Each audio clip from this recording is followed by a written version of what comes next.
All right, everybody, welcome to the webinar on multiband compression.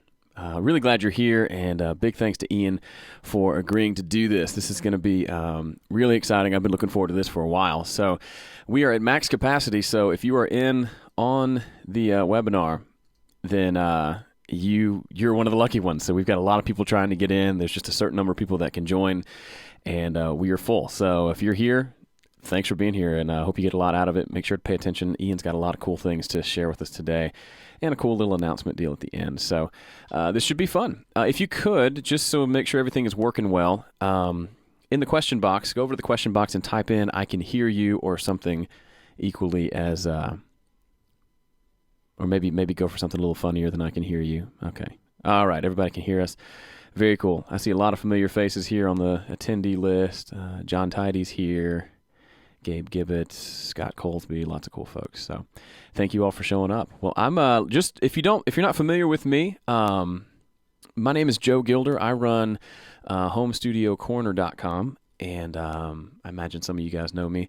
If you guys come over from Ian's website, he's linked to my site in the past too. So this is my little website, and we're going to be talking to Ian of productionadvice.co.uk about multiband compression, which is a really cool topic, a really fun topic.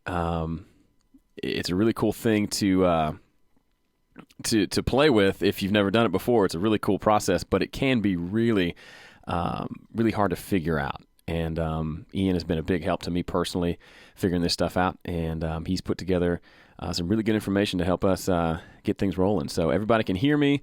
We're in good shape. I'm going to turn it over to Ian. Ian, are you still there? I'm here. Thanks, Joe. There you are. Perfect. We're going to switch over to your screen and get things rolling. Okay. I'm just looking at my screen, so tell me when I'm ready to go. Will do.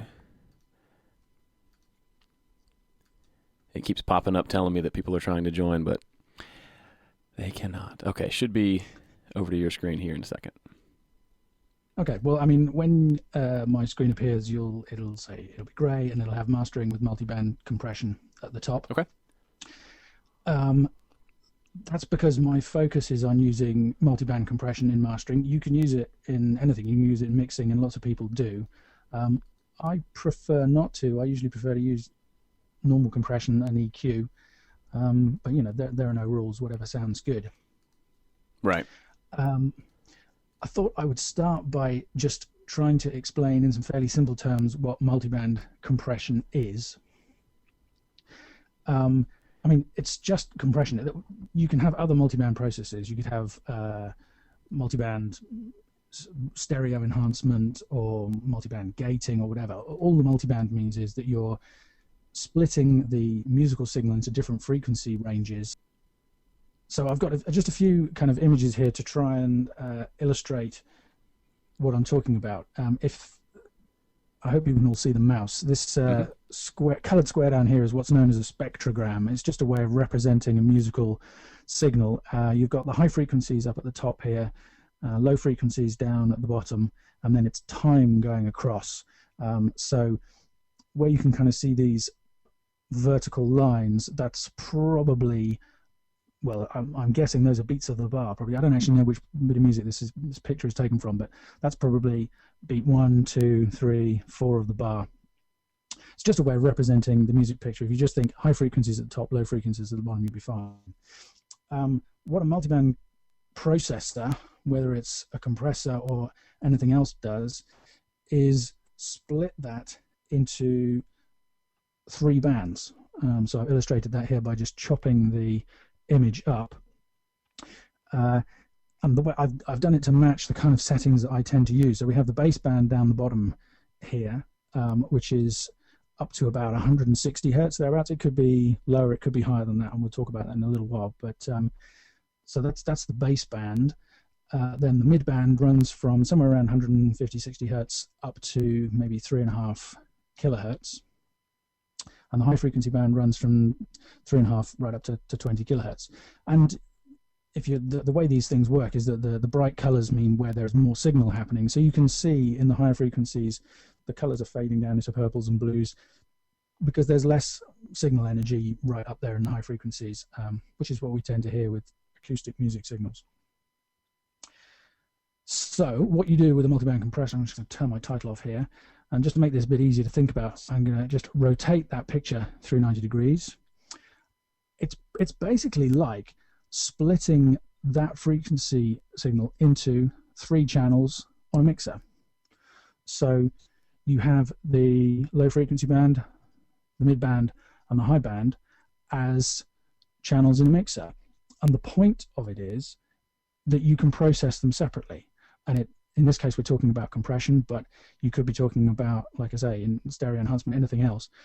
So I can get really stuck into the audio signal. I can heavily compress, say, the low frequency band, and the other 2 higher bands will be unaffected by that. Or you could squash the high frequency band down, perhaps, to reduce the high frequency content without affecting these other 2 bands. And that's the basic idea. And you could literally build this in a mixer. If you imagine you had your input signal and you used high and low pass filters to split that signal into 3 different sections and just routed them from an auxiliary or a bus into separate channels in the desk, you could literally have 3 channels in your desk with the low frequencies, the mid and the high, and then you could put compressors on them. You need to be careful if you're doing that. You'd need linear phase EQ to avoid messing anything up too badly, but it would work. It would be a pretty clumsy way of doing it, and the nice thing about a multiband compressor is that you get all of that functionality in one process.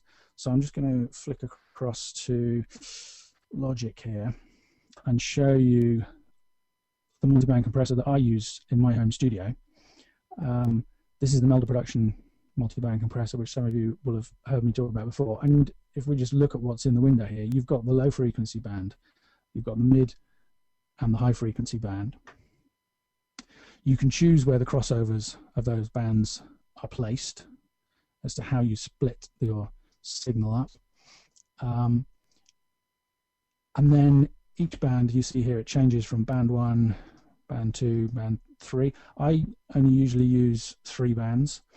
I think using more than 3 bands is not helpful, and probably maybe if you feel like that's necessary, could be a signal that actually it'd be better to go back and make some adjustments to the mix to try and fix it there rather than at the mastering stage.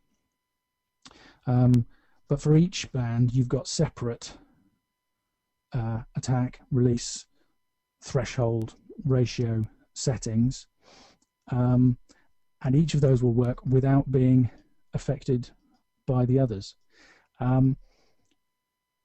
That's multiband compression in a nutshell. So the question is, what can you do with it, and why would you want to? So one of the things that I would commonly use it for is just to pull the mix together. The fact that you're compressing those frequency ranges separately means that, unlike, let's imagine just a single band compressor going over a whole mix. If you've got a kick drum in there that's standing out in the mix a bit too much, and you compress the whole mix to try and lift up the level and pull it all together a bit, you could end up with some pumping in there. And that might be something that you want, but it might not. Probably, if you're using a compressor over the whole mix, it's mix burst compression, you're probably doing that. You've had it in there since the beginning of the mix. You're unlikely to want to put another one in there. And if you start changing the parameters of that compressor too much, you're going to change all of your mix decisions. And one of my goals when I'm using multiband compression in mastering is to try and be as transparent as possible. I prefer that nobody would be able to tell that I'm using multiband compression most of the time. Sometimes I want to, do something that people can definitely hear. But when transparency is your goal, being able to say heavily compress the kick drum without causing pumping in the higher bands. Let's say you've got a sustained string pad, or somebody singing a long high note, or you've got a guitar solo. You don't necessarily want those pulsing away as the compressor reacts to the big kick drum sound in the mix. and that's what the multiband allows you to do. And you've probably all heard that. I know if you take a mix and just put a regular compressor across that to the point where it's hitting pretty hard every time the kick drum hits, you can hear that the high frequencies get squashed down along with the kick drum. And that's the whole point. That pumping is, sometimes it's a cool effect, but a lot of times it's a telltale sign that you've compressed too much or that you need to be using that multiband compressor. Yeah, it's a bit of a signature sound in a lot of rock and metal genres, but I think then I come back to the whole distinction between mastering and mixing. That's a creative decision that a mix engineer might choose to take. A mastering engineer wouldn't normally want to do that, and if you're mastering your own music, I feel like it should be the same way. You should make mix decisions in the mix, you should make mastering decisions in the mastering. So yeah, I mean, there are some people who slap bus compression onto a mix right at the final stages, but I think the most successful way of using it is to have it there from the beginning, work with it so you're hearing the effect of everything you do. So putting that kind of compression on the final stage at the mastering stage would be kind of strange. So I want to avoid that when I'm using multiband compression. That's one of my goals. It's important to choose the frequency ranges to make that work.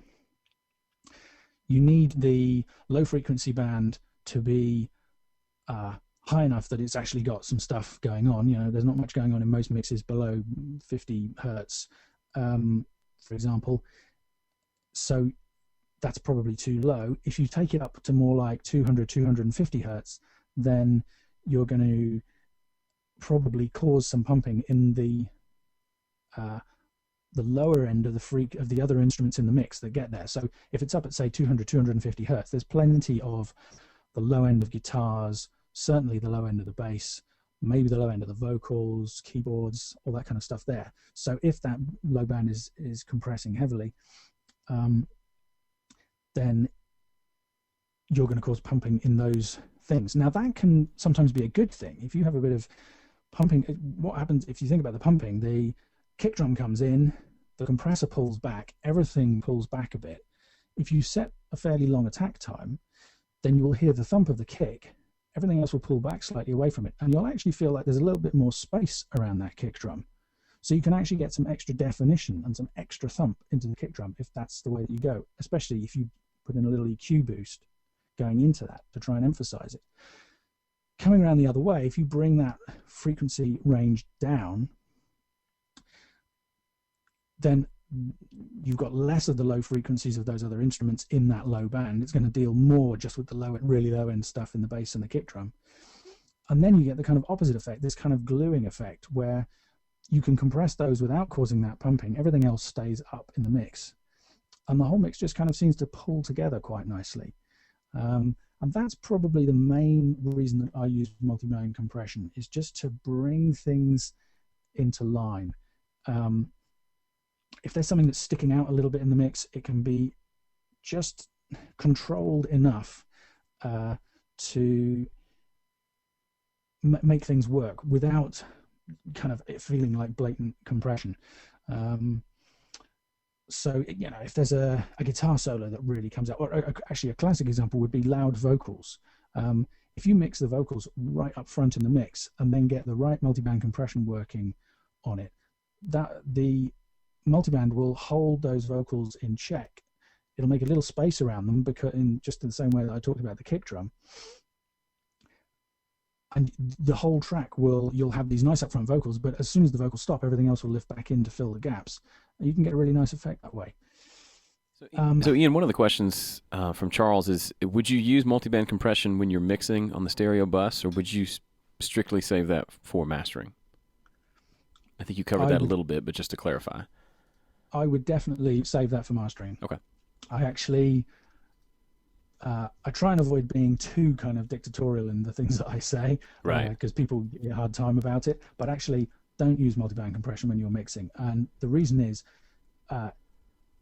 in some ways, it makes it easier.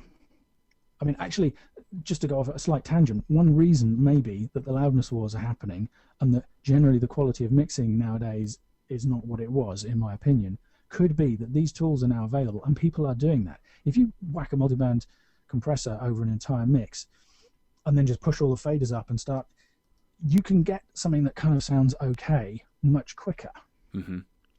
But that's because the multiband compressor is doing a lot of the hard work for you. If you disable the multiband compressor, suddenly the whole thing falls to pieces. And that's one of my rules of thumb. If your mix relies on multiband compression, then the mix is not good enough. I guarantee if you do a mix where you get the sound as good as it can possibly be without multiband compression, then let a mastering engineer do his work and maybe use some if that's what he feels is necessary, and then compare it to that same mix where the multiband compression was in from the beginning. The one where you didn't have the multiband compression in the mixing will sound better, because you're making better decisions, you're making better balanced decisions, you're choosing individual compression on the tracks relative to what they need, not relative to how they're reacting with the multiband. I can see sometimes when you might want to use it. If you need to get a reasonable result really quickly, it might make some sense. But as a rule of thumb, mixing through a multiband, it'll make you a lazy mixer.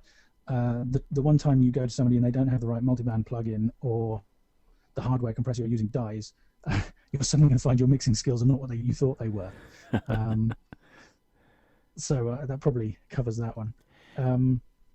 And would you say the same applies to specific tracks as well? If you have a troublesome bass track or vocal track, somebody was asking about using it on a vocal. I would imagine the same idea should probably be able to treat that with EQ and regular compression. It seems like multiband would just confuse things quite a bit. I prefer to do it with regular compression than multiband. I wouldn't say I'd never say you can't. Right. I've read that some people who like to put the bass and drums as a stereo submix through a multiband as part of a mix, just to kind of pull them together nicely within the mix. If that works for you, then go for it. I would still get the bass and drums sounding as good as they possibly can before putting that compressor in. As an interesting example, I had to master an album 5 or 6 years ago now for Christine Tobin, who's a jazz singer, fantastic jazz singer, and she had a temporary master done by the studio that she was at, and they had basically just pushed this thing through a Waves L1, and they'd used it hard. I mean, I never used that thing for more than a dB or two of. I don't use it at all anymore, but when I did use it, I would only maybe a dB or two. They were getting like 6 to 8 dBs of gain reduction with this thing, and it didn't sound nearly as bad as you might think. But when I went in with the multiband compression, she really didn't like the effect it had because it treated her vocal differently. If you think about a single band compressor, you have she had a very warm sounding voice, not a great deal of high frequency content in her voice. When you put that through a single band compressor, it controls it. That frequency balance stays the same. If you put that kind of voice into a multiband compressor, when she sings out loud, the mid-range, where all that warmth is going to be held back. And the high frequencies and low frequencies are going to come through without very much happening to them. So the tone of her voice changed depending on how loud she sang. And she hated it because she felt it took away all the warmth. I actually thought when the compressor was working, she probably had a more balanced sound in her voice. But because it wasn't what she was used to hearing, and because she knew what her own voice sounded like, and she wasn't used to hearing that effect, it wasn't right for her. And I think I would be cautious about that same kind of effect, whatever you used it on.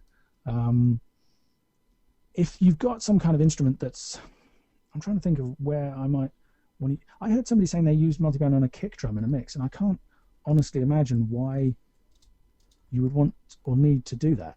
Right.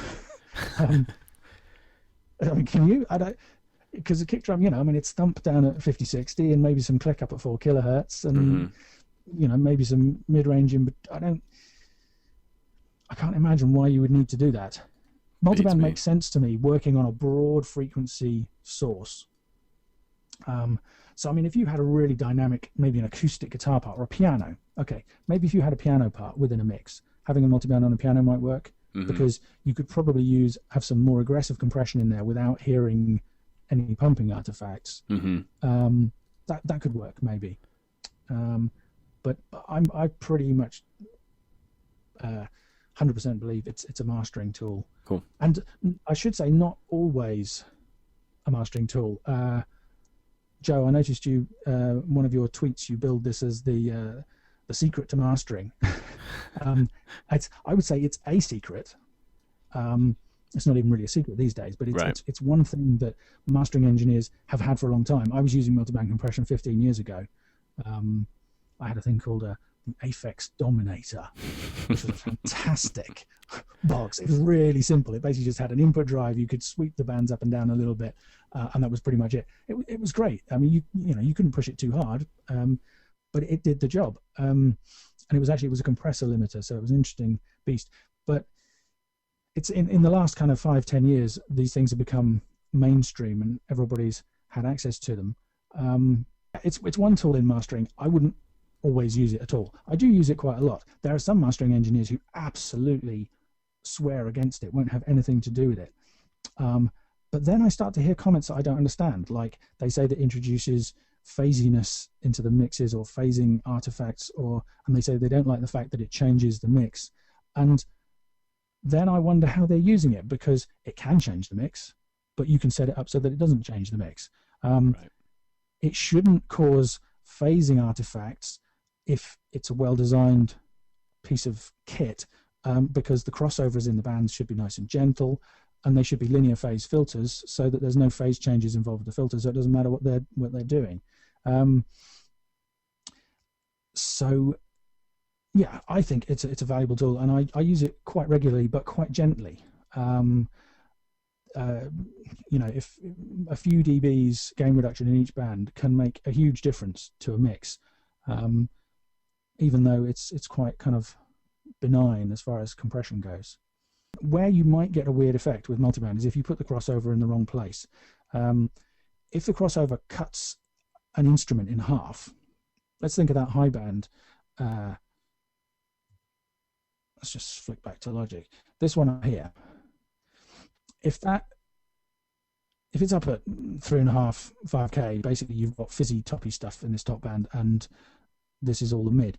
If you bring that down too low, you're going to start putting the crossover right in the middle, probably, of where the vocals and the guitars are. So you're going to have the low end of the guitars affected by one band and the high end of the guitars affected by the other band. And that could be the kind of area where you might get a problem. Because again, you're going to have an instrument. It's like on Christine's voice. You're going to have an instrument that's being compressed differently in different frequency ranges, and that could have a weird effect. So maybe those engineers are using multiband in a different way than I do, and that's why they're having problems.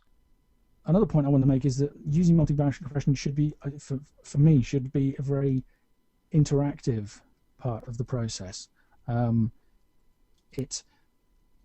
don't just have a mix, put on a multiband compressor and listen to it and think, okay, that works or that doesn't work. When I'm mastering with multiband compression, it's okay, let's bring the mix up to the right level. I'll tell you what, I could pause and just tell you about signal chain briefly. The way that I set things up is to have an equalizer first in the chain, just to add some EQ, then running into the multiband compressor, and then I always have a limiter right at the end of the chain, just to control any peaks, because I tend to prefer longer attack times in the multiband. I think that sounds more transparent. Sure. And the limiter will control anything that gets through those, any little peaks. It's not working hard, 3-4 dBs at the most, I would usually say, and only on very short. It's not cutting into because the compressors are dealing with the body of the sound, the weight of the sound. It's just drum transients and the attacks on guitar notes and all that really fast stuff. So you get a really clean effect that way. That's a good mastering tip in general, actually, is to use little things in many stages rather than trying to use one thing to do huge changes at a time. Sure. Well, let me jump into one of these questions here. This is from Hernan. He says, I'm an electronic musician and I use 4-band multiband compression on my masters to give special attention to the low end, 90 to 100 hertz, or up to 100 hertz. and also to divide the low mids and the high mids. He wants to know if that's okay, or should he only use a band for all the lows versus splitting the lows and the low mids up. It's okay if it works for you. And there are less rules with electronic music because the sounds generally are not, in inverted commas, natural. They're not, they're not acoustic sounds. So I wouldn't say never do that. Personally, I tend to only use more than 3 bands for problem solving. I feel like 3 bands is enough. I guess that comes back to this whole transparency thing. If I want to hear any compression at all from a multiband compressor, I would like it to sound as similar to well done bus compression as possible. So I guess that those frequency bands that I've that I've suggested there, up to kind of 150 hertz and then 3.5 kilohertz. You've got a huge chunk of signal there, 150 hertz right up to 3.5 kilohertz. That's a lot of the musical signal. I mean, if you muted the high and low bands, it would still be recognizably music. Right. And that I think that sounds natural. I mean, examples of where you might want to use more than 4 bands would be if you wanted to try and de-ess something. That's another thing that I think is probably better done in the mix. But if you have to do it in the mastering, then maybe finding a narrow band where the S's were sticking out, compressing that heavily and pulling it back could work. Right. Or if you had some kind of problem instrument, I tend to use it more for when there are mixes that have problems. If you're mastering your own material, you've always got the option to go back to the mix. And if you're really struggling with the mastering, I would always suggest you do that. As a professional mastering engineer, you don't always have that luxury. People come in and you say, "Oh, it'd be really nice if you could do this, this, and this," and they say, "Well, it has to go to the plant tomorrow. So let's just work with what we have." And in that case, then you can get more creative in terms of trying to deal with problem areas using a specific band. But so no, I wouldn't say 4 bands is wrong, but I don't often feel the need to have 4 bands dealt with differently. In general, how can multiband compression for dance music give the kick more thump? What are you thinking? I guess in general, if you're wanting to give more, obviously, say the mix has a decent amount, but you want to enhance that when you're mastering. Versus, I'm guessing the question is versus just boosting the low end with an EQ. How is multiband going to make that? How is it a better option than just doing a big boost down at 60 hertz? That's a good question, because it reminds me what I was going to say, which is that for me, the EQ, the compression, and the limiting all play against each other. So you adjust all of them. It's not just a question of putting a compressor on and seeing how it sounds. I actually choose my EQ going into the compression to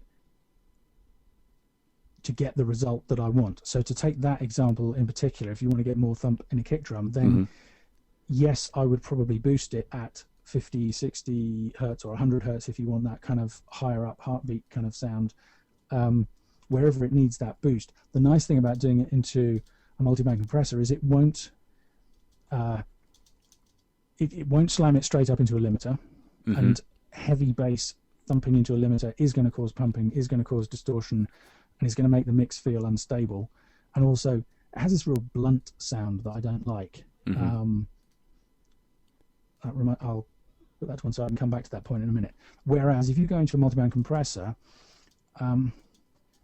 it's hard to. It's kind of like you can get more feel to it. You can get a bounce. You can tune the attack and the release times to suit the material, so that instead of just going thump into a brick wall, it's going into a 2-to-1 ratio. So it's a much gentler form of compression. You can have it cut in and release at the right times to get the feel that you want, and it doesn't affect anything else in the mix. So for thump, I would have a relatively long attack time so that the weight of that sound comes through well. And then it depends how aggressive you want to get. If lower ratios will sound a little bit softer than higher ratios, but will keep more dynamics. So if I have a mix where I really think it needs a pounding kick drum and it's not working for me, I would probably go for something like a 4:1 ratio in the low band, quite a long attack time and a higher threshold, so that, and then an EQ boost going into that, so that you have that, all of that initial dynamic of the sound, and then suddenly very hard control. Because the problem is, if you do that without any compression, you will end up with pumping higher up. So I think, to sum that up, you can, in general, multiband compression lets you use much more aggressive EQ boosts and cuts without completely unbalancing the mix. Same thing's true in a high frequency band. If you want to bring out a guitar solo or a guitar sound in general without making the vocals sound horribly harsh, multiband can be a good way of doing that, because you can have that big EQ boost and the compression controls it to some extent, tempers it, and you can trade the two off against each other. The mastering process for me is set the level, choose an EQ, adjust the compression, listen to it again, and then just go back to the beginning, tweak the level, tweak the EQ, tweak the compression, listen, tweak, and you go round and round in circles until you're happy. So yeah, if I start off mastering a track and it needs that thump, so I put in a huge EQ boost, and I'm thinking, well, now that just the bottom end is kind of sounding, the weight of the bass is there, but it's not punchy enough, then I might try a higher ratio to try and get that back, for example.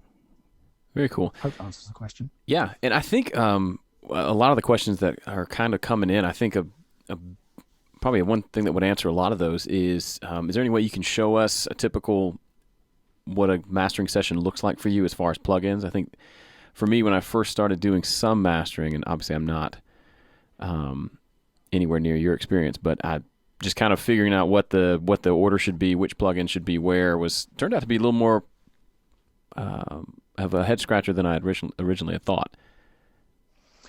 Yeah, sure. I mean, I actually did a blog post on this. Can I remember what it was called, so I can find it for you guys? I'll see if I can find it over here on my end. Okay. But I can show you again quickly. I kind of quickly went through it earlier on.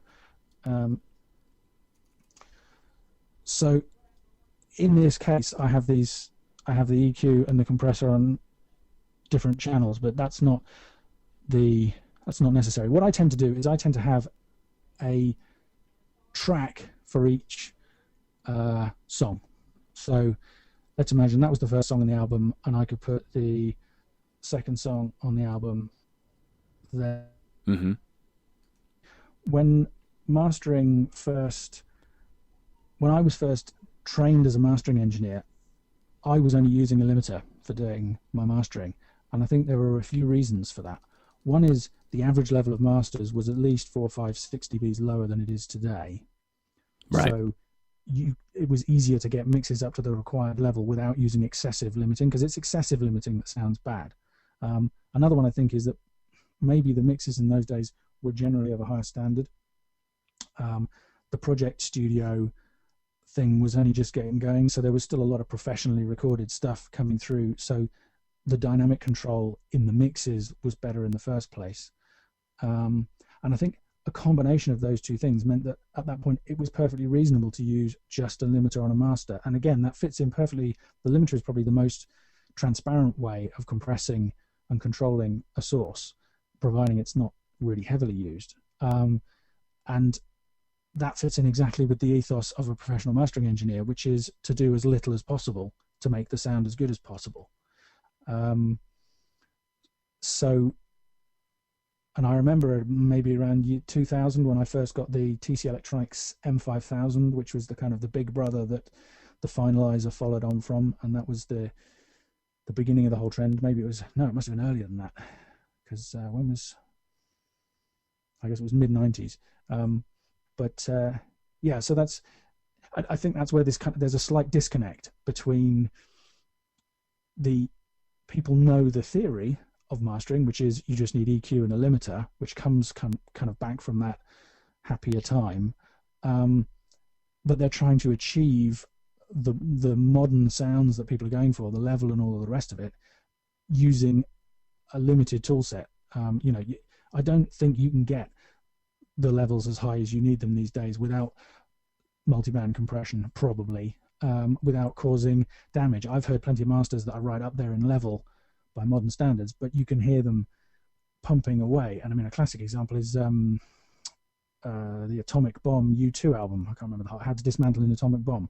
There is some incredible compression pumping and ducking going on that album. I had no idea whether it was done in the mastering or the mixing, but I would have sent it back. Anyway, so to come back to the signal structure, yeah, if you've got, I can't remember how far you guys got. I have each song on a separate track. That means I can have separate settings so that there's no EQ there, but there is EQ here. In this particular project, I've got the multiband on the output, but I could just as well, in fact, I would normally, oh, so many options, multiband dynamics, there. So you have separate EQ and multiband compression settings on each channel and therefore on each song. And then, so you can balance, I'm always flicking between songs when I'm mastering, and I can tweak the parameters here and I can tweak the parameters here. That's different to how I used to work a couple of years ago, when I was doing everything in hardware, because we're talking here specifically about a kind of a home mastering setup that you can use in your own workstation. But in the studio, I would actually just loop all of this stuff out through some hardware externally and record it back in and do it song by song. And the nice thing about doing it this way is, obviously, if I change my mind having mastered this song about the way that this one should sound, I can just go back and tweak the settings and they all get saved in the session. And so, you know, it's a nice flexible way of working. But for me, it's always EQ first, maybe some stereo processing. I have a stereo processor in there, but it's switched off. Then some compression, maybe some more EQ after the compression. EQ after compression sounds very different to EQ before compression. I tend to almost always use it before and then just do some kind of maybe some little surgical tweaks afterwards. But it's nice to have that flexibility. And then a limiter here, that can just go on the output bus because I never really changed the parameters of that because it's just catching peaks. And then the final thing I have is the TT dynamic range meter for my metering. Are there any specific, does that cover what people are asking about the routing of the plugins? Yeah, I think so. I think that's just one of those little mysteries that doesn't seem to get talked about too much. And yeah, I think that, especially for me, just simple things like the gain plugin. I think it's so simple, but I hadn't thought putting it. I haven't mentioned that. So it's, yeah, so let's just kind of cover that specifically. Again, if I'm, so I have a limiter there, and the dynamic range meter on the output. On each channel, for each song, you've got the EQ, but I have gain first. So the reason I do that is so that when I bypass the multiband, the level of the song is not going to change dramatically. In the multiband, we've got an input gain here, which we can change, and then there's an individual input gain for each band. Although you can see this fault of that has 4 bands. Look, so I would kill one of those. Shame. But if we tweak these input gains, or this input gain, when we hit bypass, not only is all the compression bypassed, but so is that gain. So the signal will drop by, you know, if we're boosting it by 3 dBs, the signal you're hearing will drop by 3 dBs. And okay, that's another good point to make. If you're comparing two things that are not level matched, you can't make a fair comparison between them. Anything that's slightly louder usually sounds slightly better. It's another one of the root causes of the loudness wars. But so you will fool yourself if you are listening to something and you bypass it and it gets slightly quieter. That's the reason that people advise you to cut EQ rather than boosting. Boosting EQ changes the signal level more than cutting EQ. So when you bypass the EQ, it could automatically sound better to you just because it's louder. So whenever you're doing comparisons, especially in mastering where it's so critical, I would always get those levels matched. And a quick way to do that is to apply the gain here, before it goes into the multiband compressor rather than in the multiband compressor. Then when you bypass the compressor, you don't hear a dramatic gain change. You'll hear some kind of change because the compressor is changing the dynamics of the song. Right. But it's a fairer comparison. And I'm using it as a plug-in because I have these processes here set up as inserts on this channel, and the fader down here is usually post the insert. You know, the insert happens, it's the input to the channel goes through the insert, back in, and then out to the fader. I know that I'm not a Logic Ninja. Maybe I can configure that. Maybe somebody can send me an email, tell me how to fix that. But it's safer. I also think it's conceptually good to have a separate plug-in here. It just reminds you that that's what you're doing. It also makes it easy to automate. Yeah. So one thing that's nice to do sometimes is to automate the gain going into the compressor, and that's really easy if you've just got a single parameter there to tweak, and you get it up as a graph in the DAW. If you're trying to do that as the input to the multiband, it can get pretty horribly confusing. Right. Level matching, you use the TT dynamic range meter to figure out how loud the music is and then adjust the levels, but use your ears. Right. You know, the measurements can only get you so far. And a good hint there is to listen out for the vocal levels. Quite often, regardless of what else is happening in the track, if you get the vocal levels so that they seem to sit right next to each other, then that's the right balance between the levels of the tracks. Cool. Well, cool. Well, the rest of the questions that are coming in are very specific, kind of jumping into very specific examples of the how-to. And the main point of this webinar was to cover what multiband compression does, why it's useful, some uses for it, and then Ian, you've actually prepared something for those who want to go in depth, a way they can get in there and really get their feet wet, so to speak, with multiband compression. Yeah, absolutely. Well, if people want more information on all of this kind of stuff, and I think I've covered a lot of points, but it's been a bit rambling and confused. If you want a really kind of step-by-step, well laid out explanation of all of that, I've just put together an ebook, which is on sale to my list today, and Joe will have a link that he can put in the chat or on the webinar page for any of his guys who want to check it out. And there's it's at a discount for the next week. It's for anybody who wants to kind of get in there early on that.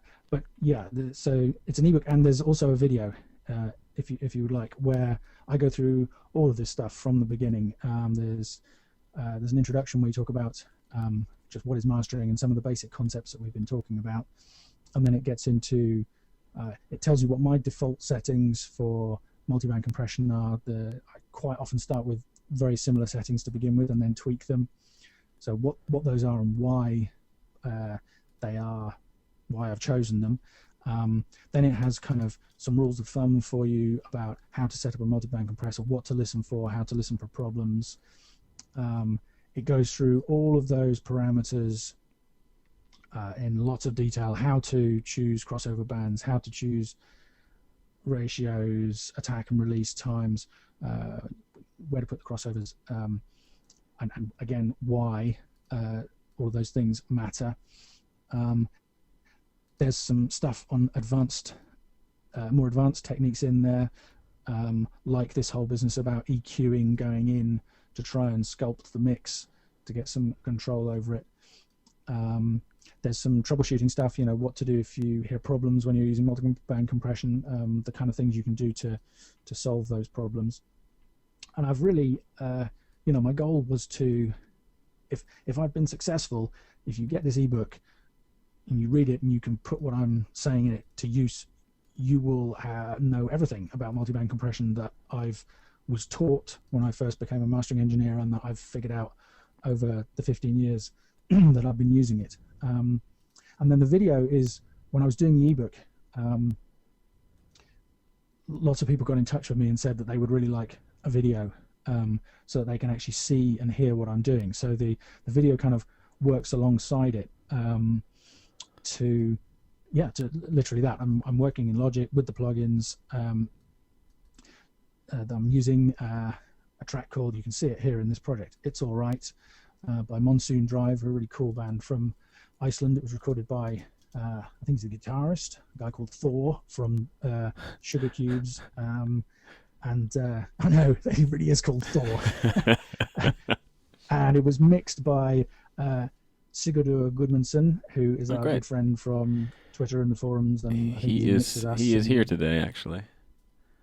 Hi, Sigurdur. I need to speak to you and figure out if I'm saying your name right, because it has all kinds of interesting symbols, swirly bits in the name. I don't know how they work. I know. I have some of my cousins are Icelandic, so I should know, but I don't. I've got no connections to Iceland. But for those of you, I just sent the link out in the chat for the webinar, so you should see that there. Click on that and check it out. I've read the ebook, and it's fantastic. Especially coming from a perspective of I got into mastering some and was way over my head when I even tried to figure things out. Much less I'd pull up the multiband compressor and just a couple hours later I'd just be punching myself in the face because I was so frustrated, not sure where to start, because there's 3 different compressors there that all work together, but they don't work together, and you try to. The big thing I got into was setting up and tweaking the settings on each band specifically, and then thinking it sounded good, but then realizing it was just all certain bands were pumping and others weren't, and it's really frustrating. And so Ian, over the course of just reading the ebook, not even watching the videos yet, I haven't seen the videos yet, he gives you a step-by-step guide to what to do with multiband compression, how to set it up, and it essentially gives you a preset for how he sets it up when he begins each mastering session. And obviously you have to use your ears. There's no preset, there's no template that will give you a good sounding master every time, but he gives you some good rules to follow as you go through that process and good starting points to get you going. And it will literally save you hours and hours of trying to figure it out on your own. I'm not saying that you're unintelligent and couldn't figure it out, but it's just let his 15 years of experience, he already did the hard work of figuring it out, so let him just explain it to you in the ebook and the videos. It's a really, really good value. One of the best best audio related books I've read in a long, long time. Why, thank you. That's my 2 really cents. Kind of you. Well, it's just I was so excited. I kept going to the next page like, oh, that makes sense. I can't wait to do that. It's just one of those really exciting, practical type of ebooks. That's really cool, because that's exactly what I was going for. I wanted it to be. I didn't actually say this in the ebook. When I was writing it in my head, when I started thinking about it a couple of months ago, I was going to say, this is not going to be an in-depth guide. It's just going to tell you what you need to know to get working now. And it ended up being an in-depth guide because people wanted that. People kept wanting real detail. But I also tried to keep it really kind of practical and usable. And I'm getting great. You've given me great feedback, and Big Al came back and said he thought it was great, and I showed it to a mastering engineer friend of mine who said, "Are you sure you want to give all of this stuff away?" I think the key thing that I tried to bring out in the ebook, I hope it works, is that I think one of the problems that people have with multiband compression is that they let it get too complicated. The thing to do is to try and keep it simple. When you've got these multiple bands and all of these parameters and you're dealing with an entire mix, it's so easy for it just to slip away from you. You lose sight of what you're trying to achieve. So it's all about keeping it simple. Like I say, that whole mastering thing of do as little as you can for the best possible result. It's that whole less is more philosophy. Mm-hmm. I'm really excited to see what people make of it. It's if anybody decides to get it, then please do drop me an email and tell me what you think. Ask me some questions if you need anything followed up, so that I can make any future version of it even better. But it really was my goal to just try and give as much value as I possibly could on this topic, and it ended up being